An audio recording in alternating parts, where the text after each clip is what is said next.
اللهم صل على سيدنا محمد يا رب صل وسلم دائما أبدا على حبيبك. أعوذ بالله من الشيطان الرجيم. بسم الله الرحمن الرحيم.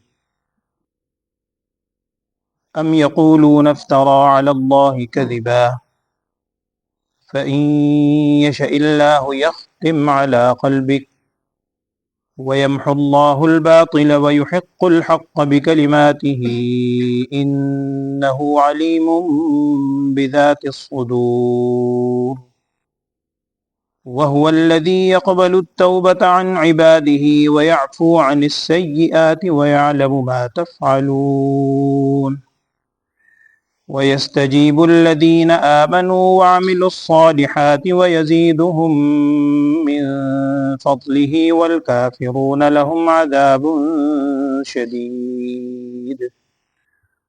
ولو بسط الله الرزق لعباده لبغوا في الأرض ولكن ينزل بقدر ما يشاء إنه بعباده خبير بصير. وهو الذي ينزل الغيث من بعد ما قنطوا وينشر رحمته وهو الولي الحميد. ومن آياته خلق السماوات والأرض وما بث فيهما من دابة وهو على جمعهم إذا يشاء قدير. صدق الله العظيم.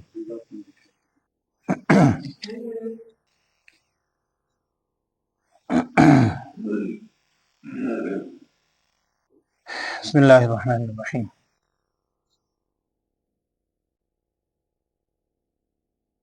مکی صورتوں میں جیسا کہ آپ کے علم میں ہے اولین مخاطب مکے کے لوگ ہی ہیں، جن میں بیشتر تعداد مشرکین کی تھی، نہ ماننے والوں کی تھی. اور جب دلیل سے کوئی جواب نہیں بن پڑتا تھا، یعنی آپ صلی اللہ علیہ وسلم کی طرف سے قرآن کی آیات جب اترتی تو ایک دو چیزیں تھیں جو بار بار وہ دہرایا کرتے تھے. دیگر انبیاء علیہ السلام کے واقعات میں بھی یہی چیزیں ملتی ہیں. ایک تو وہ یہ جملہ کہا کرتے تھے کہ نعوذ باللہ آپ صلی اللہ علیہ وسلم جادوگر ہیں، جادو ہے یہ جو کلام ہے، چونکہ جادوئی تاثیر تو ہے، اس میں اثر تو کرتا ہے، وہ ظاہری کلام ہی ہے. حضرت عمر فاروق رضی اللہ تعالیٰ عنہ وہ کلام سن کے ہی گئے تھے کسی اور نیت سے، وہ کلام نے ان کی دل کی دنیا بدل دی. تو اس میں تاثیر تو ہے، لیکن کہا کرتے تھے یہ اللہ کا کلام نہیں ہے، نعوذ باللہ آپ صلی اللہ علیہ وسلم جادوگر ہے. دوسرا ایک جملہ اسی میں یہ کہا کرتے تھے کہ جی یہ اپنی طرف سے نعوذ باللہ گھڑ کر لے آئے ہیں، یہ اللہ کا کلام نہیں ہے. اس کی ایک صورت تو ہر ذی شعور آدمی جانتا ہے کہ رسول صلی اللہ علیہ وسلم انہی کے خاندان اور قریش میں سے تھے.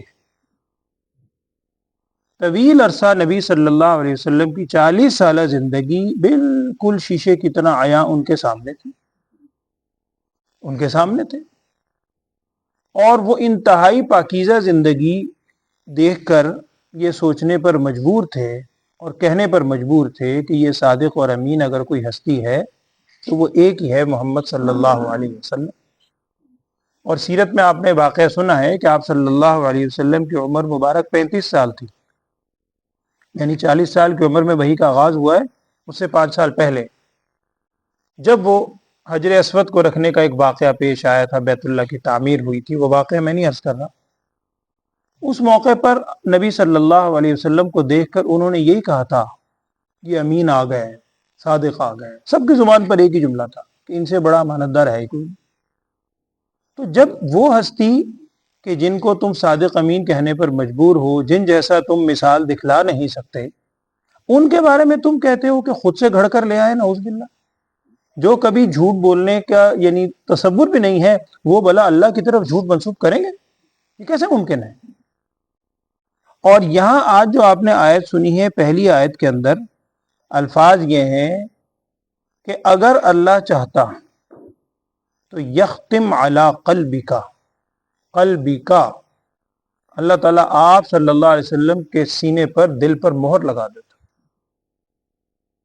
اب قرآن کے الفاظ تو اتنے ہیں، اس کے بعد وَيَمْحُ اللَّهُ الْبَاطِلَ اور مضمون ہے۔ اس کی دو معنی کیے گئے ہیں۔ ایک مشہور جو معنی ہے تقریباً اکثر مفسرین نے نقل کیا ہے وہ یہ ہے کہ دیکھیں، اگر نعوذ باللہ تمہارے بقول یہ رسول صلی اللہ علیہ وسلم خود گھڑ کے لے آئے، استغفر اللہ، اللہ تعالیٰ کی طرف جھوٹ منسوب کر رہے ہیں، تو اللہ تعالیٰ کی ذات کیا نبی صلی اللہ علیہ وسلم کے دل پر مہر نہیں لگا سکتی؟ کیا وہ آپ صلی اللہ علیہ وسلم اگر جھوٹ کوئی بھی اللہ کی طرف منسوب کرے، اللہ تعالیٰ کی ذات اس کو برداشت کرے گی؟ حالانکہ یہ انتخاب اللہ کا خود ہے، اللہ نے خود منتخب کیا ہے انبیاء علیہ الصلوۃ والسلام کو، تو یہ کیسے ممکن ہے کہ وہ اللہ کی طرف جھوٹ منسوب کریں؟ اور جب قرآن پاک کی تفسیر کی جاتی ہے نا، اس میں سب سے بہترین تفسیر وہ شمار ہوتی ہے کہ جو قرآن کے خود کسی دوسرے مقام سے، ہم کہتے ہیں اس کو کہ قرآن خود دوسری آیت کی تفسیر کرتا ہے۔ القرآن یفسر بعضہ بعضا، قرآن خود بعض حصے کی بعض تفسیر بیان کرتا ہے۔ اب یہاں یہ الفاظ ہیں کہ اللہ تعالیٰ اگر چاہتا تو آپ صلی اللہ علیہ وسلم کے دل پر مہر لگا دیتا۔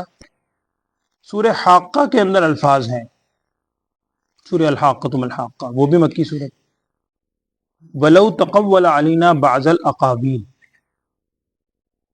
اگر ہماری طرف منسوب کرتے نبی صلی اللہ علیہ وسلم بعض الاقاویل، جیسا بعض کہنے والے کہتے ہیں، لَأَخَذْنَا مِنْهُ بِالْبَتِينِ، تو ہم البتہ انہیں پکڑ لیتے، بتین انتہائی سختی کے ساتھ ہم ان کو پکڑ لیتے، ثم لقطعنا منه البتین، پھر ہم کاٹ ڈالتے ان کی شہرک کو، فما منکم من احد عنہ حاجزین، پھر تم میں سے کوئی بھی ان کو چھڑانے والا مقابلے پہ نہیں آ سکتا تھا۔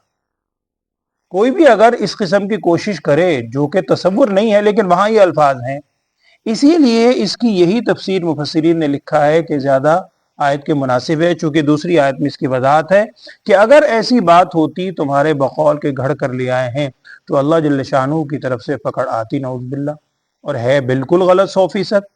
اب اللہ جل شانہ کی مدد کا آنا، معجزات کا ظاہر ہونا، ہر قسم کے دلائل تمہارے سامنے آنا اور پھر جواب نہ بن پڑنا، یہ خود اس بات کی دلیل ہے کہ یہ اللہ جل شانہ کی طرف سے نازل شدہ کلام ہے۔ اور خود قرآن میں دوسری جگہ ہے، آپ پڑھ چکے ہیں کہ فقد لبثت فیکم عمرا من قبلی، میں نے تمہارے درمیان ایک طویل عمر گزاری ہے، وہ ساری عمر تمہارے سامنے ہے، بھلا میں کیوں جھوٹ اللہ کی طرف منسوب کروں گا؟ تو اس کا جواب دیا گیا ہے کہ اگر وہ یوں کہتے ہیں کہ اللہ کی طرف جھوٹ منسوب کیا ہے، اگر اللہ تعالیٰ چاہتا تو مہر لگا دیتا آپ صلی اللہ علیہ وسلم کے سینے پر۔ بعض مفسرین نے اس کا ایک اور مفہوم بھی لکھا ہے کہ اگر اللہ چاہتا تو جیسے کفار کے سینے پر مہر لگی ہے دلوں پر، آپ صلی اللہ علیہ وسلم کے سینے پر بھی مہر لگ جاتی اور آپ کفار کی باتوں کو برداشت نہ کرتے، لیکن آپ صلی اللہ علیہ وسلم کی سینہ مبارک اللہ نے اتنا وسیع فرمایا، ہر قسم کی باتیں کہیں، ہر قسم کی کہیں، لیکن آپ صلی اللہ علیہ وسلم پھر درگزر، پھر معاف، پھر درگزر فرماتے، پھر درگزر فرماتے ہیں۔ یہ بھی اللہ تعالیٰ کا بہت بڑا احسان۔ وَلَوْ كُنْتَ فَظًّا غَلِيظَ الْقَلْبِ لَانفَضُّوا مِنْ حَوْلِكَ، یہ بھی قرآن میں دوسری جگہ ہے کہ اگر آپ بڑے سخت دل والے ہوتے تو یہ سب آپ سے دور چلے جاتے۔ رحمت للعالمین صلی اللہ علیہ وسلم اللہ تعالیٰ نے بنایا، تو اگر اللہ چاہتا تو آپ صلی اللہ علیہ وسلم کے قلب پہ مہر لگا دیتا۔ ایک اس کا مفہوم یہ بھی ہے۔ وَيَمْحُ اللَّهُ الْبَاطِلَ، آگے اللہ تعالیٰ فرما رہے ہیں کہ اللہ تعالیٰ باطل کو مٹاتا ہے، اور وَيُحِقُّ الْحَقَّ بِكَلِمَاتِهِ، اللہ تعالیٰ حق کو ثابت فرماتا ہے اپنے کلام کے ذریعے، اپنے کلمات کے ذریعے۔ بے شک اللہ تعالیٰ جو کچھ دلوں کے بھید ہیں، دلوں کی باتیں ہیں، ان کو خوب جاننے والا ہے۔ اگلی آیت میں کہا جا رہا ہے کہ دیکھو، بار بار تمہیں تنبیہ کی جاتی ہے، نبی صلی اللہ علیہ وسلم خود گھڑ کے نہیں لے آئے، استغفر اللہ، لیکن چلو اگر تم نے اتنی سنگین بات منسوخ کی، اللہ تعالیٰ کی پتہ نہیں کیا کیا چیزیں تم نے منسوخ کی، پھر بھی اگر تم توبہ کر لو نا تو وَهُوَ الَّذِي يَقْبَلُ التَّوْبَةَ عَنْ عِبَادِهِ، اللہ کی ذات وہ ہے جو اپنے بندوں کی بڑی ہی توبہ قبول کرنے والا ہے۔ بہت توبہ قبول کرتا ہے. اب بھی اگر ایمان لے آؤ پچھلی باتیں اور توبہ انسان کرے گا تو کیا کرے گا؟ وَيَعْفُو عَنِ السَّيِّئَاتِ، پچھلی ساری سیئات کو اللہ درگزر کر دے گا. اور آپ پیچھے آیت سن چکے ہیں سورہ فرقان کے آخر میں ہے کہ صرف اللہ گناہ معاف نہیں کرے گا بلکہ فَأُولَٰئِكَ يُبَدِّلُ اللَّهُ سَيِّئَاتِهِمْ حَسَنَاتٍ، اللہ تعالیٰ سچی توبہ کرنے کی وجہ سے ان گناہوں کو نیکیوں سے تبدیل کر دے گا. اتنا بڑا غفور الرحیم وہ ذات ہے. اتنی شرک کے باوجود بھی اللہ فرما رہا ہے وَهُوَ الَّذِي يَقْبَلُ التَّوْبَةَ عَنْ عِبَادِهِ، اللہ کی ذات وہی ہے کہ جو اپنے بندوں کی توبہ کو قبول فرماتا ہے. اور یہاں ایک بات ذہن میں رکھیے گا کہ جب ہم کہتے ہیں توبہ کرنی چاہیے گناہوں سے، اور حقیقتاً بھی یہی ہے. نبی صلی اللہ علیہ وسلم نے بھی ارشاد فرمایا کہ کلو بنی آدم خطاء، اولاد آدم میں سے ہر شخص خطا کار، صرف خطا نہیں، خطا مبالغہ، انتہائی گناہ گار ہے. ہر شخص، کوئی یہ دعویٰ نہیں کر سکتا کہ مجھ سے گناہ نہیں ہوتا یا نہیں ہوا، ممکن نہیں ہے. انسان کلو بنی آدمہ صرف خطا نہیں، خطا ان انتہائی خطا کار ہے. پھر ان خطا کاروں میں سے سلیکٹڈ کون ہے؟ اسی حدیث کا اگلا جملہ ہے ان خیر الخطائین. آپ سر فرمایا کلو بنی آدم خطاء وخیر الخطائین التوابون. ان خطا کاروں میں سے پھر بہترین وہ ہیں جو اللہ کے حضور بہت زیادہ توبہ کرنے والے ہیں. تو توبہ کیا چیز ہے؟ آپ جانتے ہیں، اہل علم سے آپ نے سنا ہے، توبہ کے اندر بنیادی طور پر 3 چیزیں ہوتی ہیں. ایک تو ہوتی ہے سابقہ جو اعمال ہے جن سے انسان توبہ کر رہا ہے، اس کے بارے میں بندے کے دل میں شرمندگی اور ندامت، شرمندگی کا احساس ہو کہ مجھ سے یہ غلطی کیوں ہو گئی، یہ گناہ کیوں ہو گیا، یہ اللہ کی نافرمانی کیوں ہوئی، فلاں کے حقوق کی ادائیگی میں کیوں غلطی ہوئی. دل میں شرمندگی اور ندامت ہو. اور دوسری بنیادی شرط یہ ہے کہ فوری طور پر جس فعل سے، جس عمل سے توبہ کر رہا ہے، اس کام کو فوری طور پر چھوڑ دے. اور تیسری اور اہم شرط یہ ہے کہ آئندہ وہ کام نہ کرنے کا پختہ عہد اور ارادہ کرے کہ میں پورا ارادہ کرتا ہوں اللہ تعالیٰ آئندہ میں یہ کام نہیں کروں. جب تک یہ 3 چیزیں جمع نہ ہوں تو وہ توبہ نہیں ہو سکتی. وہ صرف الفاظ ہیں، صرف کان کو 2 دفعہ ظاہری بات ہاتھ لگانے کا نام تو توبہ نہیں ہے. اصل تو وہ دل میں شرمندگی ہے، فوری طور پر عمل کو چھوڑنا ہے، آئندہ نہ کرنے کا پختہ عہد اور ارادہ ہے. یہی ایک چیز ضمن میں ویسے ہی عرض کر دیتا ہوں، وہ بھی ذہن میں رکھیے گا. 2 قسم کے حقوق ہیں جو ہمارے سامنے آتے ہیں، آپ نے سنا ہے. ایک کو ہم کہتے ہیں حقوق اللہ، ایک کو کہتے ہیں حقوق العباد. یہ اللہ کے حقوق ہیں، بے شمار ہیں، یہ بندوں کے حقوق ہیں. اللہ کے حقوق میں سے اگر وہ حق ایسا ہے جس کی قضا ادا کرنا ممکن ہے، یاد رکھیے گا اس بات کو، اہل علم نے بڑی وضاحت سے لکھا ہے علماء نے. اللہ کے حقوق میں سے وہ چیز جس کی قضا ممکن ہے. ایسی کوئی خطا انسان سے ہو گئی، مثال کے طور پر نمازیں نہیں پڑھی، اللہ معاف فرمائے، روزے چھوڑ دیے. کوئی بھی ایسی چیز ہے جو کہ فرض ہے جس کی قضا پاسبل ہے، روزے کی بھی قضا کی جا سکتی ہے، نماز کی قضا بھی کی جا سکتی ہے، زکوٰۃ کئی سالوں سے ادا نہیں کی، اس کی قضا بھی کی جا سکتی ہے. تو جس عمل کی قضا ممکن ہے وہ خطا ہوئی، وہ خالی توبہ سے معاف نہیں ہوگا، اس کے لیے قضا کرنی پڑے گی. وہ قضا لازماً کرنی پڑے گی جس کی قضا ممکن ہے. اور جس عمل کی قضا ممکن نہیں ہے، گناہ کے کام ہیں، بے شمار کام، اللہ معاف فرمائے، نگاہ کی حفاظت نہیں کی، میں ایک مثال دے رہا ہوں، اور بہت سے گناہ ہیں. اب اس کی قضا کیا ہے؟ کچھ بھی نہیں، وہ تو گناہ ہو چکا، ختم پیچھے. اس کے بارے میں یہ ہے کہ یہ سچی توبہ سے اللہ تعالیٰ انشاءاللہ معاف فرما دے گا. لیکن میں پھر عرض کر رہا ہوں، یہ حقوق اللہ ہیں، حقوق العباد کی بات ابھی نہیں شروع ہوئی. اللہ کے حقوق میں وہ چیز جس کی قضا ممکن ہے وہ بغیر قضا کی ادائیگی کے معاف نہیں ہوگا. قضا کرے پھر توبہ کرے کہ وہ جو اپنے وقت پر ادائیگی رہ گئی تھی اس کو اللہ تعالیٰ توبہ سے معاف فرمائے گا. دوسرے نمبر پر ہے کہ اگر وہ حقوق العباد میں سے ہیں، حقوق اللہ میں سے نہیں ہے. حقوق العباد میں سے اگر ہیں، حقوق العباد بھی صرف توبہ سے معاف نہیں ہوتے. اس کے لیے یا تو جس کا حق غصب کیا ہے، جس کا حق مارا ہے، وہ خود معاف کرے تب معاف ہوگا، یا اس کا حق ادا کرے، اس کی حق ادائیگی کی صورت معاف ہوگا. خالی توبہ سے وہ حق معاف نہیں ہوگا. حدیث میں اس کی بڑی تفصیل آتی ہے، وہ وقت نہیں، میں آپ اہل علم سے خود سنا ہوا ہے. ایک حدیث میں آپ صلی اللہ علیہ وسلم نے پوچھا ہے کہ مفلس کسے کہتے ہیں، وہ بڑی تفصیل ہے، پہلے بھی شاید کسی موقع پہ میں نے عرض کیا تھا کہ مفلس وہ ہے، صحابہ نے کہا جس کے پاس مال و دولت نہ ہو۔ نبی صلی اللہ علیہ وسلم نے ارشاد فرمایا مفلس وہ نہیں ہے، بلکہ مفلس وہ ہے اللہ کے پاس آئے گا، نماز بھی ہوں گی، زکوٰۃ بھی ہوگی، روزے بھی ہوں گے، لیکن اس کے ساتھ ساتھ لوگوں کے حق بھی غصب کیے ہوں گے، کسی کو مارا ہوگا، کسی کے ساتھ کوئی فعل کیا ہوگا، تو اب اللہ جل شانہ کی طرف سے وہ نیکیاں اٹھا اٹھا کر اس کو دے دی جائیں گی۔ یہ حقوق العباد کی بات ہے، تو بندوں کا اگر حق ہے تو وہ صرف توبہ سے معاف نہیں ہوں گے۔ اس کے علاوہ جو گناہ صغیرہ ہیں، وہ گناہ صغیرہ تو اللہ تعالیٰ نیک اعمال سے ویسے ہی معاف کر دیتا ہے۔ ان الحسنات یذھبن السیئات، نیکیاں انسان کے گناہوں کو معاف کر دیتی ہیں۔ آپ نے وہ حدیث بھی سنی ہے، جب انسان وضو کرتا ہے، جب ہاتھ دھوتا ہے، اللہ ہاتھ کے گناہ معاف فرما دیتا ہے، چہرہ دھوتا ہے، چہرے کے گناہ معاف ہو جاتے ہیں، پاؤں دھوتا ہے، پاؤں کے گناہ معاف ہو جاتے ہیں، لیکن وہ گناہ صغیرہ ہیں، چھوٹے گناہ ہیں۔ بہرحال گناہ صغیرہ ہو یا کبیرہ ہو، گناہ تو گناہ ہی ہے، اللہ تعالیٰ کی نافرمانی ہے۔ یہاں اللہ تعالیٰ اس آیت میں فرما رہے ہیں کہ وہ اپنے بندوں کی توبہ کو قبول کرتا ہے، اور وَيَعْفُو عَنِ السَّيِّئَاتِ، بہت سی سیئات کو ویسے ہی معاف کر دیتا ہے۔ وَيَعْلَمُ مَا تَفْعَلُونَ، اور اللہ جانتا ہے جو تم کر رہے ہو۔ اب یہ ذہن میں رکھیں، اس آیت میں الفاظ ہیں توبہ کے، اور اس کے فوراً بعد اللہ تعالیٰ فرما رہا ہے جو تم عمل کرتے ہو اس کو جانتا ہے۔ اس کا مطلب یہ ہے کہ توبہ تم نے صرف اوپر اوپر سے کی ہے یا دل سے کی ہے؟ توبہ کسی کو دکھلانے کے لیے کی ہے، مطمئن کرنے کے لیے کی ہے، یا اللہ کی رضا کے لیے کی ہے؟ اللہ جانتا۔ تو توبہ ظاہری بات ہے، میں نے بھی آپ سے عرض کیا، دل میں شرمندگی اور ندامت اگر نہیں ہے، صرف خالی توبہ توبہ کی رٹ لگا لی، اس سے تو توبہ نہیں ہوگی۔ اور ہمارے استاد وہ شعر سنایا کرتے تھے، آپ نے بھی سنا ہوگا، وہ فرماتے تھے کہ بعض اوقات انسان کی توبہ، فی ہمارے توبہ کی حالت یہ ہے، وہ کہتے تھے توبہ کی پھر توبہ کی پھر توبہ کر کے توڑ دی، توبہ کی پھر توبہ کی پھر توبہ کر کے توڑ دی، میری اس توبہ پہ توبہ توبہ توبہ کر اٹھی۔ توبہ کی پھر توبہ کی پھر توبہ کر کے توڑ دی، میری اس توبہ پہ توبہ توبہ توبہ کر اٹھی۔ توبہ نے خود توبہ توبہ شروع کر دی کہ اچھا بندہ ہے، پھر کرتا ہے، پھر توڑتا ہے، پھر کرتا ہے، پھر توڑتا ہے۔ تو وہ خالی صرف کانوں کو ہاتھ لگانا یا الفاظ کہنے کا نام توبہ نہیں ہے، اصل شرمندگی اور ندامت ہے۔ اللہ عمل کی توفیق دے، آمین۔ اگلی آیت میں اللہ تعالیٰ ارشاد فرما رہے ہیں کہ اللہ تعالیٰ دعائیں قبول کن کی کرتا ہے؟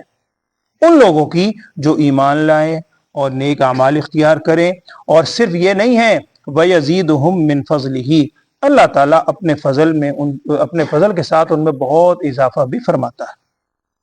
لیکن اس کے مقابلے میں جو کافر ہیں، اللہ معاف کرے، ان کے لیے کیا ہے؟ انتہائی سخت عذاب ہے۔ اچھا، اگلی آیت میں ابھی کہا گیا ہے کہ اللہ ایمان والوں کی دعائیں قبول کرتا ہے، اور بعض مفسرین نے تو لکھا ہے کہ اس آیت کا شان نزول ہی ہے۔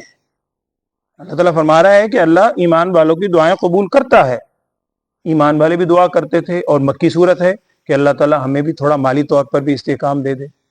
جو حالات اتنے آج کل ہیں، قسمہ پرسی کی کیفیت ہے، اس میں تھوڑی سی فراوانی آ جائے، بہتری آ جائے مالی طور پر، صحت کے اعتبار سے، ہر اعتبار سے، تو وہ چیز بظاہر رزق ملتا ہوا نظر کیوں نہیں آتا؟ اس کا جواب دیا جا رہا ہے وَلَوْ بَسَطَ اللَّهُ الرِّزْقَ لِعِبَادِهِ لَبَغَوْا فِي الْأَرْضِ، اگر اللہ تعالیٰ کشادہ کر دے اپنا رزق بندوں کے لیے، بندوں پر، لَبَغَوْا فِي الْأَرْضِ، تو وہ زمین میں سرکشی کرنے لگے۔ اور جن پر اللہ نے کشادگی کی وہ فرعون ہے، حامان ہے۔ فرعون نے خدائی کے دعویٰ علماء نے لکھا ہے کیا اس لیے تھا کہ وہاں کی اسے بادشاہت ملی تھی، اگر بادشاہت نہ ملتی تو شاید اس کے دماغ میں فرعونیت نہ سماتی۔ آج کل بھی ہم کہتے ہیں کوئی چیز کسی کے پاس، کوئی منصب آ جائے، مال و دولت آ جائے، ہم کہتے ہیں اس کے دماغ میں تو فرعونیت سما گئی، اب سلام کا جواب بھی نہیں دیتا۔ تو اگر اللہ تعالیٰ کشادہ کر دے اپنے بندوں پر رزق، تو البتہ وہ زمین میں فساد مچانے لگیں۔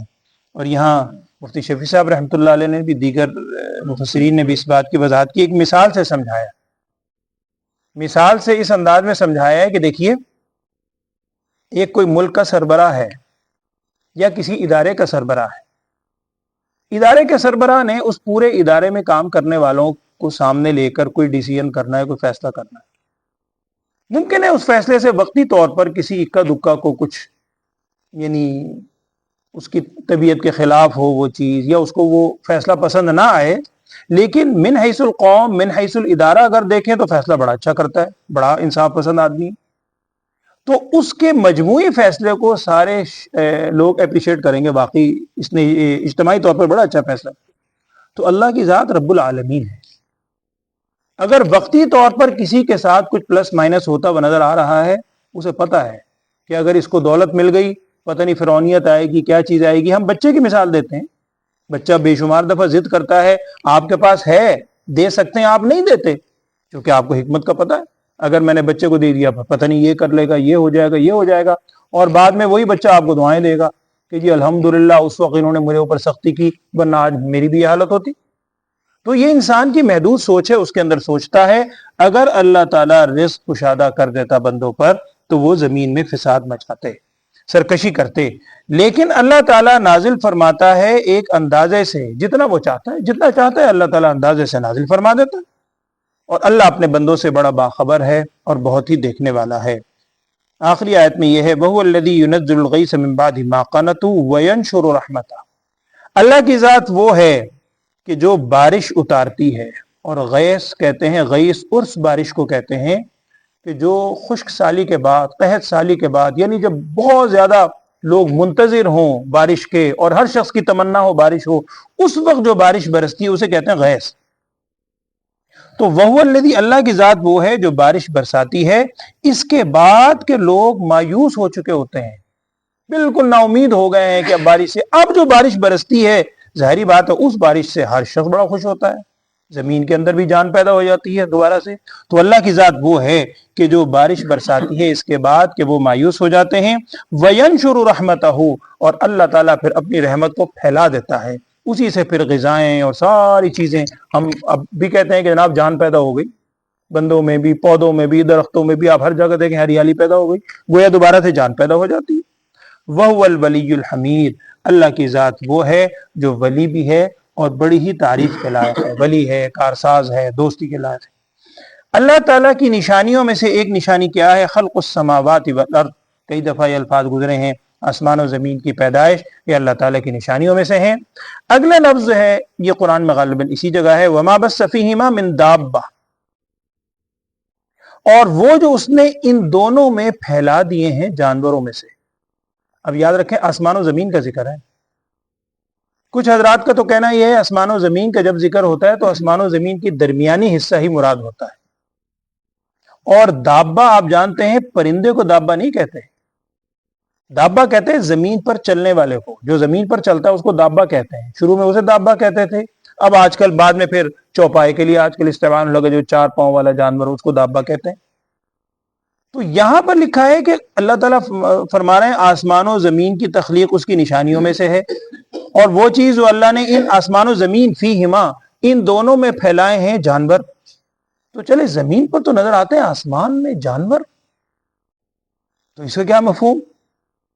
بعض نے تو یہ لکھا ہے کہ اس سے مراد فرشتے بھی ہو سکتے ہیں، لیکن بیشتر مفسرین کا کہنا یہ ہے اللہ جل شانہ نے جب فرما دیا آسمان و زمین میں جانور اس نے بے شمار پھیلا دیے ہیں، انسان کی اپنے علم کی وسعت تو اتنی سی ہے، بے شمار مخلوق ہے، ہزارہ مخلوق اب بھی ہے، خشکی کی، پانی کی، سمندر کی، اور یہ تو ہواؤں کی، فضاؤں کی، آسمان کی، بندے کو علم ہی نہیں ہے.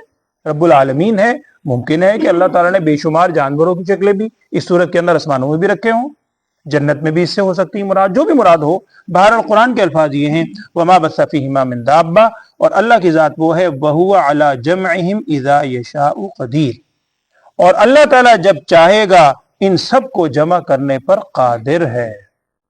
تو وہ ہستی جو کہ قادر بھی ہے، اور وہ ہستی جس نے آسمان و زمین کو تخلیق کیا، وہ ہستی جو بارش بھی برساتی ہے اور رزق میں کشادگی بھی کرتی ہے، دعائیں بھی قبول کرنے والی ہے، سب کچھ کرنے والی وہ ہے. کیا تم یہ کہہ رہے ہو کہ رسول صلی اللہ علیہ وسلم ایسی بڑی ہستی کی طرف جھوٹ منسوب کریں گے اور وہ خاموشی سے برداشت کر لیں گے؟ نعوذ باللہ، یہ کیسے ممکن ہے؟ تو بڑے ہی یعنی پیارے انداز میں بار بار سمجھایا جاتا ہے. بات وہی ہے، ہر دوسرے دن آتی ہے. یہ صرف ان کے لیے آیات نہیں ہیں، یہ ہم سب کے لیے قرآن ہے.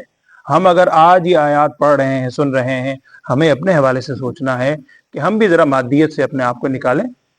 ترجمہ رہ گیا، ترجمہ پڑھ لیتے ہیں، اللہ عمل کی توفیق دے. اعوذ باللہ من الشیطان الرجیم، بسم اللہ الرحمن الرحیم. ام یقولون افترا علی اللہ کذبا، کیا وہ یہ کہتے ہیں کہ نبی صلی اللہ علیہ وسلم نے اللہ تعالیٰ پر جھوٹ گھڑ لیا ہے؟ کیا وہ یوں کہتے ہیں فَإِن يَشَإِ اللَّهُ يَخْتِمْ عَلَى قَلْبِكَ، اگر اللہ تعالیٰ چاہے تو مہر لگا دے آپ صلی اللہ علیہ وسلم کے دل پر، اگر کوئی ایسا کرے تو اللہ اس پر قادر ہے۔ وَيَمْحُ اللَّهُ الْبَاطِلَ، اور اللہ تعالیٰ مٹا دیتا ہے باطل کو، اگر باطل کوئی سامنے ہو اللہ اس کو مٹانے پر قادر ہے۔ وَيُحِقُّ الْحَقَّ بِكَلِمَاتِهِ، اور اللہ تعالیٰ حق کو ثابت کر دیتا ہے اپنے کلمات کے ذریعے۔ بے شک اللہ کی ذات علیم بذات الصدور، دلوں میں جو باتیں ہیں بھید ہیں ان کو خوب جاننے والی ہے۔ وَهُوَ الَّذِي يَقْبَلُ التَّوْبَةَ عَنْ عِبَادِهِ، اللہ کی ذات وہ ہے جو توبہ قبول کرتی ہے اپنے بندوں کی۔ وَيَعْفُو عَنِ السَّيِّئَاتِ، اور گناہوں سے درگزر کرتی ہے۔ وَيَعْلَمُ مَا تَفْعَلُونَ، اور اللہ تعالیٰ جانتا ہے جو کچھ تم کر رہے ہو۔ وَيَسْتَجِيبُ الَّذِينَ آمَنُوا وَعَمِلُوا الصَّالِحَاتِ، اور اللہ تعالیٰ دعائیں قبول کرتا ہے ان لوگوں کی جو ایمان لائے اور نیک اعمال اختیار کیے۔ وَيَزِيدُهُم مِّن فَضْلِهِ، اور اللہ تعالیٰ زیادتی کرتا ہے ان کے لیے اپنے فضل سے، یعنی مزید ان کے لیے نیکیاں بڑھاتا ہے۔ وَالْكَافِرُونَ لَهُمْ عَذَابٌ شَدِيدٌ، اور کافروں کے لیے عذاب ہے انتہائی سخت۔ وَلَوْ بَسَطَ اللَّهُ الرِّزْقَ لِعِبَادِهِ، اور اگر اللہ کشادہ کر دیتا رزق اپنے بندوں پر تو لبغوا فی الارض، تو البتہ وہ زمین میں سرکشی مچانے لگتے۔ ایک حدیث کا مفہوم بھی ہے کہ ایک موقع پر باہر سے مال غنیمت آیا تو صحابہ بڑے منتظر تھے، اس کے جزیہ آیا غالباً کسی علاقے سے، فجر کی نماز، کسی نماز کا وقت تھا، تو صحابہ منتظر تھے، آپ صلی اللہ علیہ وسلم کے پاس آ کر بیٹھ گئے۔ نبی صلی اللہ علیہ وسلم نے ارشاد فرمایا کیا تم اس لیے آئے ہو کہ فلاں جگہ سے فلاں صحابی وہ جزیہ مال غنیمت لے کر آئے ہیں، تم اس کے حصے کے لیے اپنے طور پر آئے ہو؟ صحابہ کہنے لگے یا رسول اللہ اسی لیے آئے ہیں، ساری باتیں انتہائی ضرورت مند ہے۔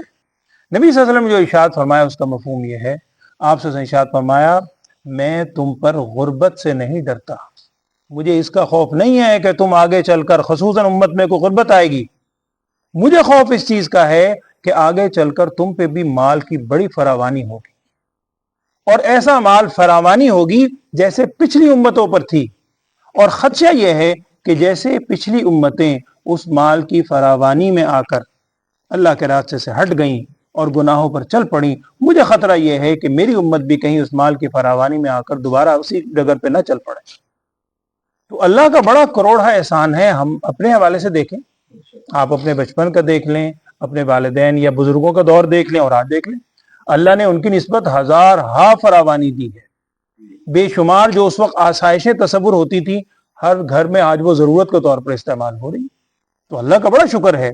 ہمیں اس چیز سے احتیاط کرنی، بچنا ہے کہ جس سے آپ صلی اللہ علیہ وسلم نے خدشے کا اظہار کیا تھا۔ اللہ تعالی ہمیں ہمارے لیے اس مال کو آزمائش نہ بنا، آمین۔ اعوذ باللہ من الشیطان الرجیم۔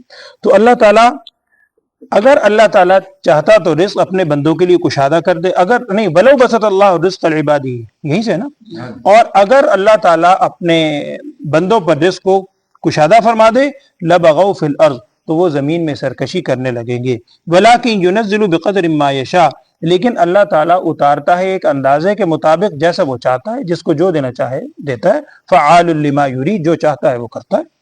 انہ بعبادہ خبیر بصیر، بے شک اللہ تعالیٰ اپنے بندوں سے باخبر ہے۔ کسی کے ذہن میں یہ ہو کہ جی اسے شاید خبر نہ ہو، میں بڑا غریب ہوں مجھے نہیں دے رہا، نعوذ باللہ، وہ خبیر بھی ہے بصیر بھی ہے، وہ دیکھ رہا ہے، لیکن ساتھ یہ بھی ذہن میں رکھے وہ حکیم بھی ہے، اسے حکمتوں کو بھی پتہ ہے کہ اس کو دینے میں حکمت ہے یا نہیں ہے۔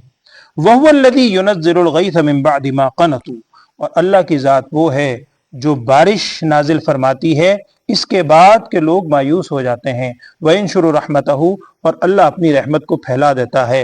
وَهُوَ الْوَلِيُّ الْحَمِيدُ، اور وہ اللہ کی ذات ہی دوستی کے لائق ہے اور انتہائی تحمید حمد و ثنا کے لائق ہے۔